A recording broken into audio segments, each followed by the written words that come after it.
तूफान 2025 में अपने स्कूल की भागीदारी दी है। इसमें हमने अपनी थीम चुनी है सतत विकास और समृद्ध भारत। इसमें हमने अपनी सब थीम चुनी है सतत विकास के साथ औद्योगिकीकरण। इसमें हमने इसको चुना, इसका चुनने का कारण यह था क्योंकि हमारा जो क्षेत्र का नाम है, यहाँ की जलवायु बहुत ज़्यादा खराब हो गई है पहले की अपेक्षा। इसलिए हमने इसके लिए सर्वे किया एक प्रश्नावली तैयार करी। इसके लिए हमने अपने पास वर्किंग मॉडल बनाया है और हमने पॉन्टा साहिब से एयर क्वालिटी इंडेक्स का हमने रिपोर्ट निकलवाई, जो आपको समय हमारे मदद है।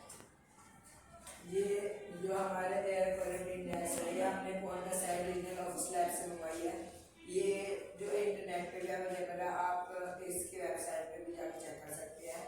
और हमारे इसको निकलवाने का ये मकसद था कि जो यहाँ के लोगों से हमें पता चला कि यहाँ की जो जलवायु है वो पहले की अपेक्षा बहुत ज़्यादा खराब हो चुकी है, इसलिए हमने एयर क्वालिटी इंडेक्स इसका चेक करने के लिए हमने पॉन्टा साहिब रीजनल ऑफिस लैब से ये रिपोर्टिंग मंगवाई है। इसमें हमने 14 और 15 तारीख की जो एयर क्वालिटी इंडेक्स है वो ठीक पाई गई है, और बाकी जो सब डेट है उसमें इसका मॉडरेट है।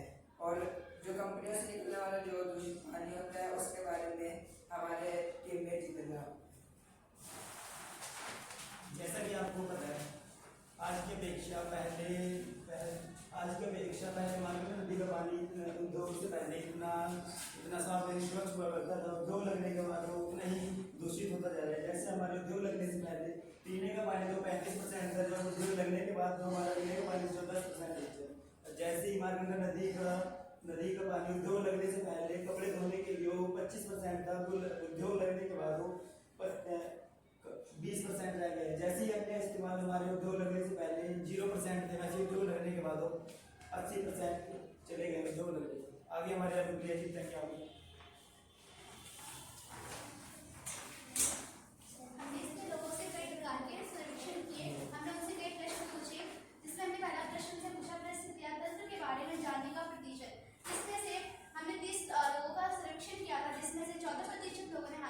जैसे 14% लोगों को इनके बारे में पता है और 16% लोगों को इनके बारे में कुछ नहीं पता। उसी के हिसाब से हमने इनसे बहुत से प्रश्न पूछे थे, जिसमें हमने इनके डाटा बनाए रखे हैं। आगे की जानकारी मेरी पार्टनर सुधा देंगे। अब हमारे यह उद्देश्य था आप सभी को हमारे काला क्षेत्र के बारे में आपको बताने की। हमने यह परिकल्पना की कि किस प्रकार से जैसे दिल्ली की हालत आज बहुत खराब हो चुकी है, उसी प्रकार आज कालाम की भी हो चुकी है, होने की परिकल्पना की है। इसीलिए अब हमने आपको यह मौखिक रूप से समझाने का एक छोटा सा प्रयास था। अब आइए आपको वर्क में करके दिखाते हैं अपना मॉडल। ये हमने इसमें एक चीज़ करा है, जो हमारा इंडस्ट्रियल एरिया है वो हमारा अलग होगा और जो निवासी स्थान है वो अलग होगा। हमने इंडस्ट्रियल एरिया में हमने एयर प्यूरिफायर लगाया है। उसका हमारे लगाने का ये मकसद था कि आने वाले टाइम में जो जनरेशन होगी उनको सांस लेने में दिक्कत ना हो, क्योंकि जो हमारा काला है वो इंडस्ट्रियल एरिया है और यहाँ पर बहुत ही ज़्यादा वायु प्रदूषण होता है, जिसको हमने कम करने के लिए एयर प्यूरिफायर लगाया है। अगर एयर प्यूरिफायर में से जो धुआं है वो अभी से हम साफ करके वातावरण में छोड़ेंगे तो आने वाले टाइम में वो साफ हो जाएगा। इसमें हमने इस मॉडल में दैनिक यूज जो होते हैं सामान उसी का हमने यूज़ करा है। जैसे कि कंपनी में जो धुआं होता है वो सबसे पहले चिमनी में आएगा, चिमनी के थ्रू वो यहाँ पर इस पाइप के थ्रू वो यहाँ पर आएगा। इसमें हमने कार्बन एब्जॉर्ब सिस्टम लगा रखा है, जिसमें कि इसमें जो कार्बन है, धुएं का कार्बन होता है वो बहुत ही ज़्यादा हानिकारक होता है, और वो जो कार्बन इसमें साफ होगा फिर उसके बाद जो हमारा धुआं वो इस पाइप के थ्रू यहाँ पर आएगा। इसमें हमने एयर प्यूरिफायर सिस्टम लगा रखा है, जिससे कि गैस के अंदर जितनी भी केमिकल वगैरह होंगी या अन्य हानिकारक गैसें होंगी वो सारी साफ होंगी, और जो हमारी क्लीन गैस होगी वो बाहर निकलेगी।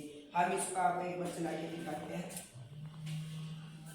ये हमने यहाँ से जो हमारी कंपनी का धुआं है वो यहाँ पर आएगा सबसे पहले, फिर इसमें कार्बन साफ होकर फिर यहाँ पर आएगा। जो इसके अंदर का जो भी हानिकारक जो उसके वो है गैसेज वो इसमें साफ होंगी, और जो ये क्लीन एयर है वो यहाँ पर आएंगी। और इस जो ये क्लीन एयर है ये धीरे धीरे करके वातावरण को स्वच्छ कर देंगी। और इसके बाद जो कंपनियों में से जो खराब पानी निकलता है वेस्ट वाटर, उसके बारे में हमारे पार्टनर जितेंद्र। जैसा कि हमने आपको अभी पिछली रिपोर्ट में समझाया था कि जैसे हमारा वेस्ट वाटर स्टोरेज, जैसे हमारे मार्केट नदी का जो पानी है बहुत ज़्यादा इंडस्ट्रियल एरिया की वजह से दूषित होता जा रहा है। जैसे हमने एक इसमें मार्केट नदी का पानी लेके इसके अंदर वेस्ट वाटर स्टोरेज में हमने इसके अंदर घेरा। उसके बाद हमने इसमें एक वाटर मोटर लगा रखी है। उसकी सहायता से डर्टी वाटर हमारा डर्टी वाटर फिल्टर की सहायता से हमारा इस बॉक्स में जाएगा। बॉक्स की सहायता से हम इस मोटर एक बॉक्स की सहायता से उसमें हमने एक मोटर लगा रखी है, वाटर मोटर से उसमें फिल्टर हो गए पानी से क्लीन वाटर होगा। क्लीन वाटर में भी हमने एक वाटर मोटर लगा रखी है। उस वाटर मोटर की सहायता से वो हमारा निवासी क्षेत्र है, जो निवासी क्षेत्र में हम क्लीन एवं गुड वाटर है जो हम स्मार्ट बाजार में दे सकते हैं, हमारे खेत में दे सकते हैं, डेयरी है डेयरी में भी दे सकते हैं, और इधर है हमारा हॉस्पिटल में भी पानी की जरूरत पड़ती है, हॉस्पिटल में भी दे सकते हैं। बाकी हमारा जो शुद्ध हो रहा है पानी शुद्ध के द्वारा हमारा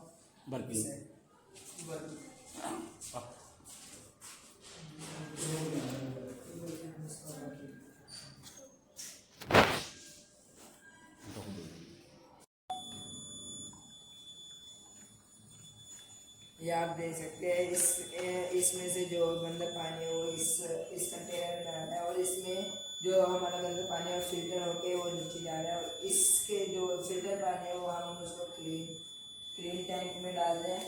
जब वो क्लीन वाटर हो जाएगा तब हम उसको पूरे बाजार वगैरह में सर्कुलेट कर रहे हैं उसको।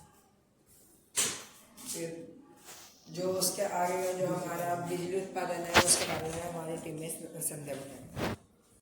अब हमने इसमें बिजली घर बनाया, उसके बारे में हमारी टीम में संजय आपको बताएंगे। अब हमारे पर्यावरण में बहुत ज्यादा अपशिष्ट फैल चुका है, जैसे इससे आप सभी परिचित हैं। तो हमने उसी का अपशिष्ट का निपटान करने के लिए यह बिजली घर बनाया है, जिसमें हम अपने अपशिष्ट को जलाएंगे और उस अपशिष्ट से हम बिजली को पैदा करेंगे।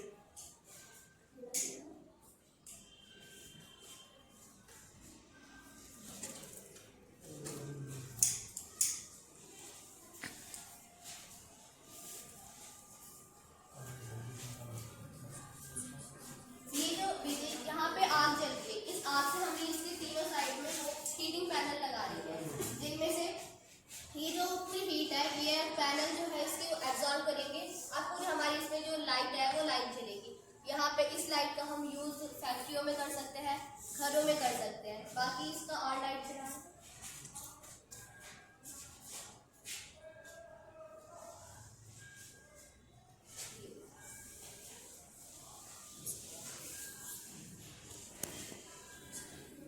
जो हमने जो बिजली यहाँ से जो 3 पैनल की सहायता से